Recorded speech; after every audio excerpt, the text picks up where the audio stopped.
Ketegangan meningkat saat Hassel mulai curiga terhadap Jeong-woo terkait kasus pembunuhan. Sementara Geum-hye mengalami kecelakaan tragis setelah didorong dari jembatan. Polisi menyelidiki insiden ini dan menemukan keterlibatan seorang pria misterius yang ternyata adalah ayah dari Beonmo. Di tengah upaya Jeong-woo untuk memahami kecelakaan ibunya, konflik memanas, mengungkapkan bahwa kasus ini jauh lebih kompleks dan misterius dari yang diperkirakan.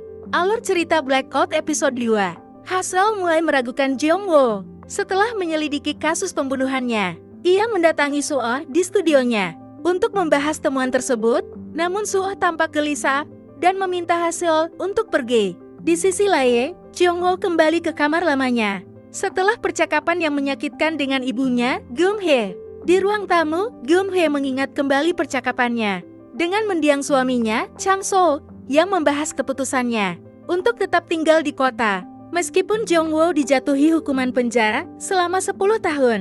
Keesokan harinya, Suo mengantarkan sebuah lukisan kepada Jeong-woo yang memicu Jeong-woo untuk mengunjungi sebuah gudang. Sementara itu, Geum-hye mengalami kecelakaan tragis saat ia didorong dari jembatan layang oleh seorang pria yang mengikutinya. Polisi segera tiba di lokasi dan membawa Geum-hye ke rumah sakit. Min-soo mencoba menghubungi Jeong-woo, namun tidak berhasil.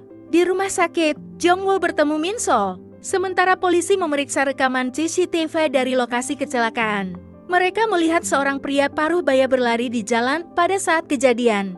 Beonmo, yang mengenali pria tersebut sebagai ayahnya, berusaha menyembunyikan rekaman tersebut dari polisi, tetapi usahanya gagal. Polisi akhirnya memanggil Heung-soo, ayah Beonmo, untuk diinterogasi. Di sebuah restoran, terjadi pertikaian antara Jeong-woo dan Dong-min, yang berujung pada Dong-min memecahkan botol di kepala Jeong-woo. Polisi tiba dan menginterogasi Heung-soo, yang tampak gugup saat ditanya tentang keterlibatannya dalam kecelakaan Geum-hye. Jeong-woo yang berusaha menggali lebih dalam mengenai kecelakaan ibunya. Sementara polisi mulai menyadari bahwa kasus ini jauh lebih rumit daripada yang mereka bayangkan sebelumnya.